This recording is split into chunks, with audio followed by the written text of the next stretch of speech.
had to tell every single night a brand new story. And you can do this challenge even if you don't have kids, by the way. So imagine you now have a fictional child or real child. And every night you have to tell your child a story, and it has to be new. It has to be captivating. The stakes have to be high. There has to be this certain arc in the story. And every single night it's new. So you can't just say the same one again or just change a couple components. It's always fresh. I found that it was fun at first. I'm like, oh, there's this story. And I just kind of make stuff up. And after a while, I'm like, this is pretty challenging. But then you get over that hump, and then you can start also thinking, well, how can I embed certain lessons in these stories? So for my daughter, especially now, she's really into all the Disney, my eldest daughter. She's into all the Disney princess movies, right? So a lot of the stories now have to incorporate these characters. And again, I foot on the gas. I take it to the limit with these stories in terms of the arc, right? Like it'll start off strong. It's like, Snow White is on top of a volcano and she's having everyone over, all the princesses, for their princess dinner. But suddenly Rapunzel, I know all the princesses, slips and almost falls off and she's about to fall into the volcano. But Mulan reaches out and grabs her hand, but then the hand slips. And there's this whole, again, I embody it, I bring it. But this really, again, this whole build up too, by the way, and the story always ends beautifully, right? And now I embed a lot of lessons in it too. But on a purely charisma level, this really forces you to, one, be really good at improvising, right? Like a lot of the time, I would start a story and I'd have no idea where it goes. Right? I'd be like, once upon a time, there were two worms. Like that was right off the top of my head. Once upon a time, there were two worms, and they were looking in the dirt for some water, and they found this swimming pool, and one fell in the pool. Like all this is right off the top of my head. And then I spin a story. So it'll force you to get good at improv. And then especially if you embody it, the different characters, the voices, etc., the speaking style, it had a tremendous effect on my charisma.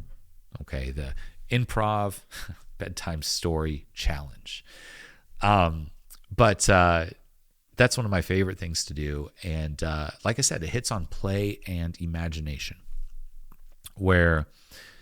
And this is something I'm personally really big in, by the way. Just really anything that encourages imagining, playing, dreaming, in a way that's what we all even, desire deep down inside as adults. It's a play. If you think of your quote unquote purpose in life, it's play, right? It's imagination. Like me here talking about this, doing this podcast, it's play. It feels like play. It's this it's like, I love this, the creation and dreaming. And it's kind of this, like, I'm awake while dreaming states, saying these words.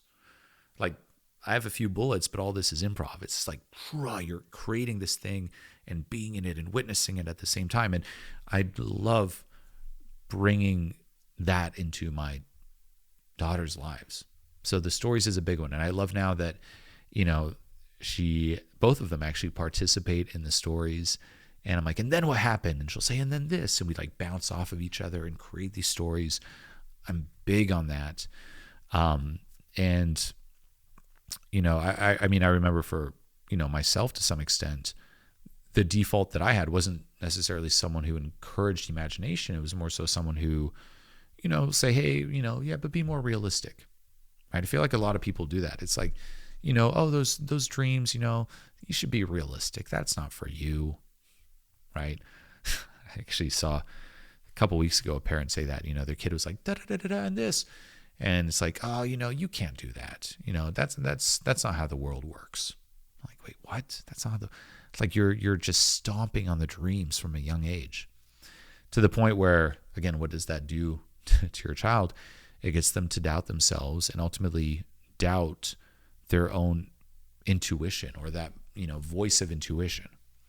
It's always funny how if you ask a kid, what do you want to do after a certain age? What do you want to do, or who do you want to be when you grow up? right? What do you want to do for work when you grow up? The majority have an answer. Now, it might be, from an adult perspective, perhaps unrealistic, right? I want to be an astronaut. I want to be this. I want to be that. But they all know.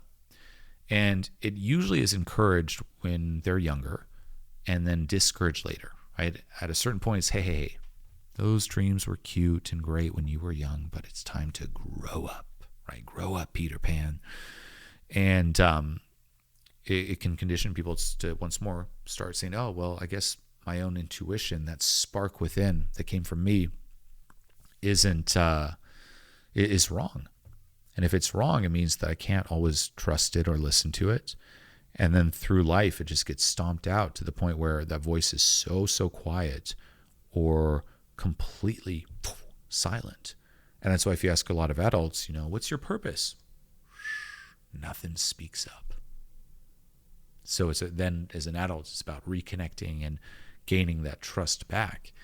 But for myself, I will never downplay what they want to do or say or play or create. Say, oh, that's not for you. It's no, yes, dream, imagine,